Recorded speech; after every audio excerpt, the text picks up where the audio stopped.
दोस्तों आज हम आपको एक ऐतिहासिक किला घुमाते हैं।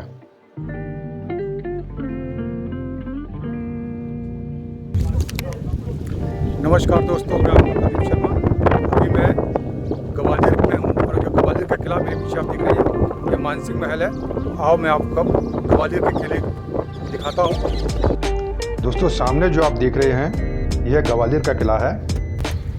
यह गोपांचल नामक पर्वत पर बना हुआ है। इसकी ऊंचाई 350 फीट है और यह 3 किलोमीटर के दायरे में फैला हुआ है। ये सामने पहाड़ को काट करके गौतम बुद्ध जी की मूर्तियां बनाई हुई हैं। इस किले में प्रवेश करने के 2 मुख्य द्वार हैं, एक उत्तर पूर्वी की ओर हाथी गेट और दूसरा बादलगढ़ दक्षिण पश्चिम की ओर है। और अब हम किले में प्रवेश कर चुके हैं।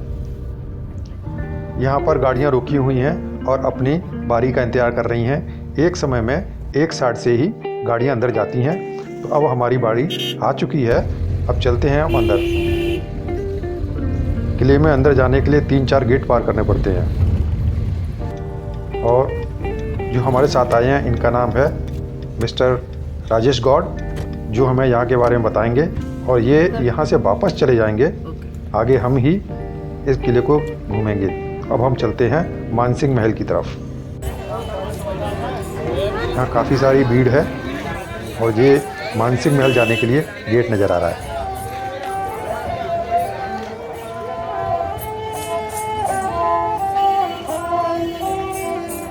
दोस्तों हमारे देश में टैलेंट की कोई कमी नहीं है। कितनी अच्छी धुन निकाल रहा है ये।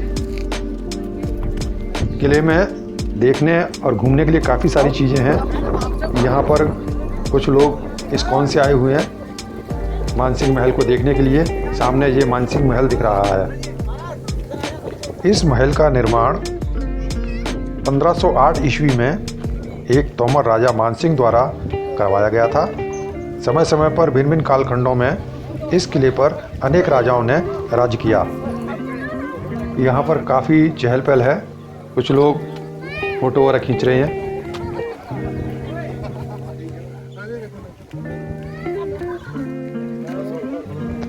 और अब हम चलते हैं टिकट लेने के लिए। यहाँ पर इस महल को देखने के लिए 25 रुपये का टिकट लगता है। तो पहले हम टिकट लेते हैं और फिर महल की ओर चलते हैं। यहाँ से हमने टिकट लिया और आगे चलते हैं। ये पत्थर का एक शिलालेख है जहाँ पर महल से संबंधित कुछ जानकारियाँ लिखी हुई हैं। ये कब बना, किसने बनवाया, ये सारी जानकारी इस पर लिखी हुई हैं। और अब हम चलते हैं महल के अंदर। ये सामने छोटा सा दरवाज़ा है, यहाँ से हम प्रवेश करेंगे। महल में घुसते ही काफ़ी सारे लोगों की आवाज़ें सुनाई दे रही हैं। चलकर देखते हैं। एक दरवाज़ा है, इसको पार करते हैं। ये काफ़ी बड़ा हॉल है जहाँ पर दीवारों के ऊपर काफ़ी सारे झरोखे बने हुए हैं जहाँ से रानियाँ देखती होंगी। और ये एक आंगन सा बना है। ये महल लाल बलुआ पत्थरों से बना हुआ है। पत्थरों के ऊपर बहुत ही उच्च कोटि की नक्काशी की हुई है। जालियाँ देखो, इसके खंभे देखो कितने सुंदर हैं।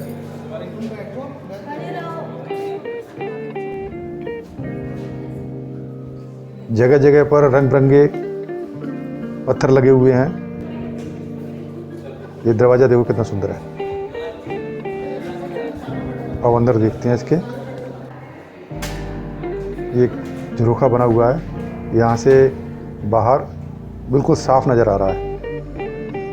इस तरीके के काफ़ी सारे झरोखे यहाँ पर बने हुए हैं। इन्हीं जालीदार झरोखों की वजह से ये गलियारे ठंडे बने रहते हैं और महल में भी ठंडक रहती है। तो आओ अब चलते हैं अगले कक्ष की ओर। इस कक्ष में भी पहले की तरह बलुआ पत्थरों को काटकर सुंदर सुंदर नक्काशियाँ बनाई हुई हैं जिनमें रंग बिरंगे पत्थर लगाए हुए हैं। दीवारों पर बलुआ पत्थर को काटकर पतली पतली जालियाँ बनाई हुई हैं। ये ऊपर का छज्जा देखिए कितना सुंदर लग रहा है। और दीवारों के ऊपर देखो ये जालियाँ लगी हुई हैं जहाँ से ठंडी हवा आ रही है। दीवारों पर कई तरीके के डिज़ाइन बनाए हुए हैं। ये देखिए कितना सुंदर डिज़ाइन बनाया हुआ है। इस तरीके के चारों ओर महल में दरवाजे बने हुए हैं जहाँ पर अलग अलग तरीके की नक्काशियाँ की हुई हैं। यह उस समय की सबसे बेहतरीन कारीगरी का नमूना है। बलुआ पत्थरों को काट करके इस तरीके की जालियां बनाई हुई हैं ताकि महल ठंडा रहे। कहते हैं कि इस कक्ष में ग्वालियर के राजा मानसिंह, रानियां और दरबार के अन्य गणमान्य लोग यहाँ बैठकर मंत्रणा किया करते थे और उस समय के मशहूर गायक बैजू बावरा की गायकी का भरपूर आनंद लिया करते थे। ऊपर ये जो झरोखे बने हुए हैं, यहाँ पर रानियां बैठा करती थीं। नीचे के लोग उन्हें नहीं देख पाते थे, जबकि वह गायकी का पूरा आनंद लिया करती थीं। इस पूरे कक्ष की जो कारीगरी है, नक्काशी की हुई है, बहुत ही उच्च कोटि की है। देखिए पिलरों के ऊपर कितने सुंदर सुंदर डिजाइन बने हुए हैं। इस महल को देखने के लिए काफ़ी संख्या में पर्यटक आते हैं। यहाँ पर ये गाइड लोगों को इस कक्ष के बारे में और बैजू बावरा जी के बारे में बता रहा है। और आओ अब चलते हैं बाहर की ओर। महल के ऊपर से बाहर का नज़ारा कुछ इस प्रकार दिखता है। आओ अब आगे चलते हैं दूसरे महल की ओर, जो यहाँ से थोड़ी दूरी पर है। ये दूसरे महल का गेट है। यहाँ पर भी 20 रुपए की टिकट है। यहाँ कर्ण महल, विक्रम महल, जहांगीर महल, शाहजहां महल और भी कई तरीके के महल बने हुए हैं। तो आओ अब चलते हैं अंदर की ओर। गेट में प्रवेश करते ही सामने यह कर्ण महल की दीवार नज़र आ रही है और साथ में ही एक जो मज़ार है। चलो आओ चलते हैं, इसके बारे में पता करते हैं। जहांगीर के समय की मज़ार है, जहांगीर के समय की। इस मज़ार के बारे में पता नहीं चल पाया कि यह किसकी मज़ार है। यहाँ पर जगह जगह इस तरीके की छोटी तोपें रखी हुई हैं। दोस्तों, इतिहासकारों का मानना है कि इस किले का निर्माण सन 727 ईस्वी में सूर्यसेन नामक एक शासक ने करवाया था। यह किला कई लड़ाइयों का साक्षी रहा है। और अब हम चलते हैं कर्ण महल की ओर। कर्ण महल की तरफ जाते हुए लेफ्ट हैंड साइड को एक ये बिल्डिंग बनी हुई है। ऐसे लग रहा है जैसे यहाँ पर कैदी रखे जाते हों, क्योंकि इसमें छोटे छोटे कमरे बने हुए हैं और दोनों साइड लोहे के मजबूत सरियों के दरवाजे बने हुए हैं। ये देखो, छोटा सा कमरा है बिल्कुल।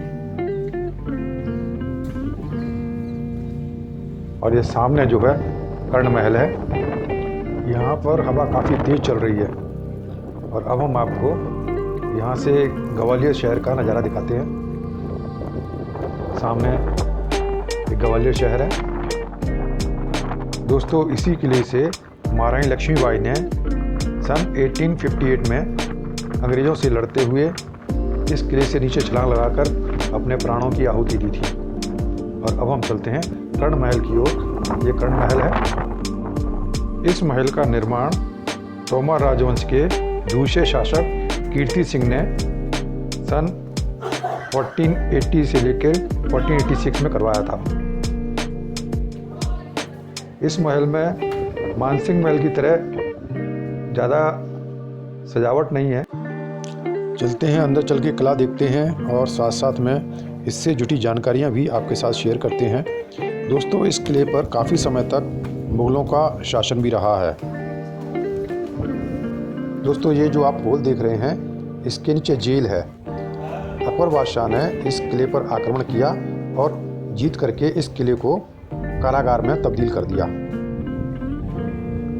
दोस्तों, सामने जो आप देख रहे हैं, ये जौहर कुंड है। यहाँ पर सन 1232 में एक बहुत ही दर्दनाक घटना घटी। उस समय ग्वालियर पर पेशवा राजवंश का शासन था। उसी दौरान अफ़गानिस्तान से आए एक शासक, जिसका नाम इल्तुतमिश था, उसने ग्वालियर पर हमला कर दिया, जिसमें पेशवा राजवंश की हार हुई। इस हार की खबर जब रानियों ने सुनी तो उन्होंने अपनी दासियों और सैनिकों की पत्नियों सहित कुल 1400 महिलाओं ने कुंड में आग लगाकर जौहर किया। ये वो कुंड है जहाँ उन्होंने जौहर किया था, इसी को जौहर कुंड कहा जाता है। अब यह पानी का कुंड बना हुआ है। आओ अब आगे चलते हैं। इस महल के टॉप से ये ग्वालियर का खूबसूरत दृश्य दिख रहा है।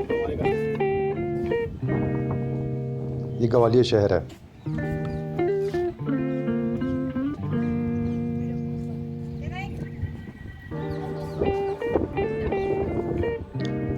अब नीचे चलते हैं अगले महल की ओर।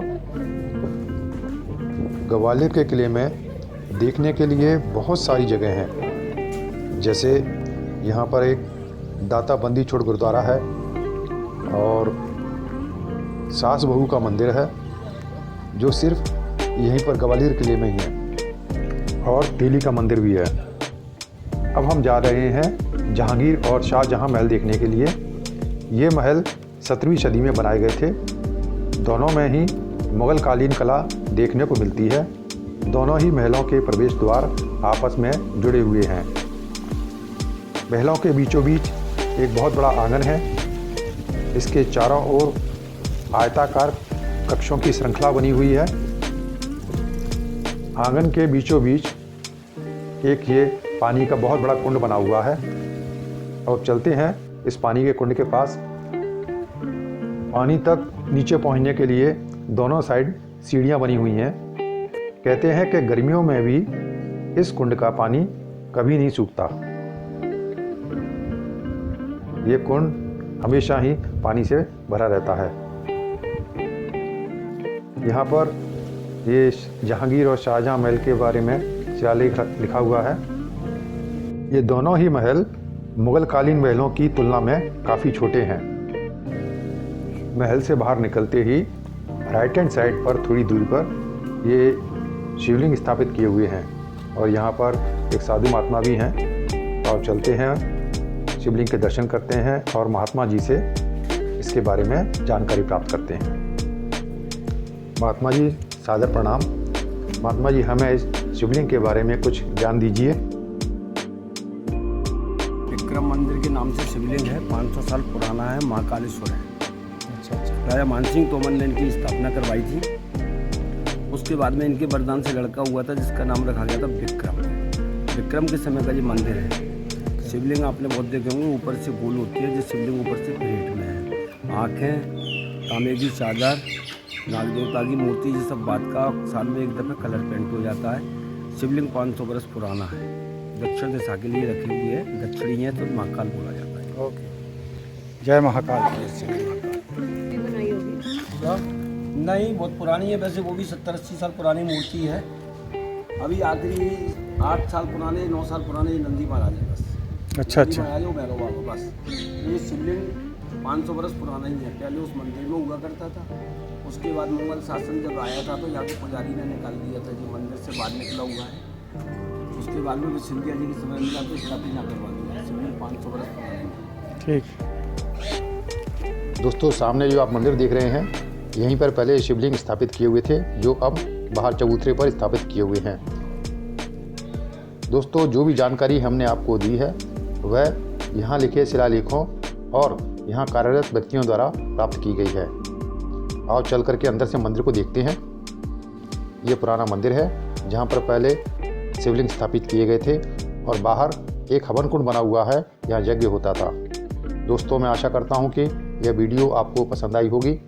कृपया कर कमेंट करके बताएं और हाँ, इस वीडियो का सेकंड पार्ट देखना ना भूलें। उसमें हम आपको सास बहू का मंदिर, तेली मंदिर और दाता बंदी छोड़ गुरुद्वारे के बारे में बताएंगे। वीडियो देखने के लिए बहुत बहुत धन्यवाद। नमस्कार।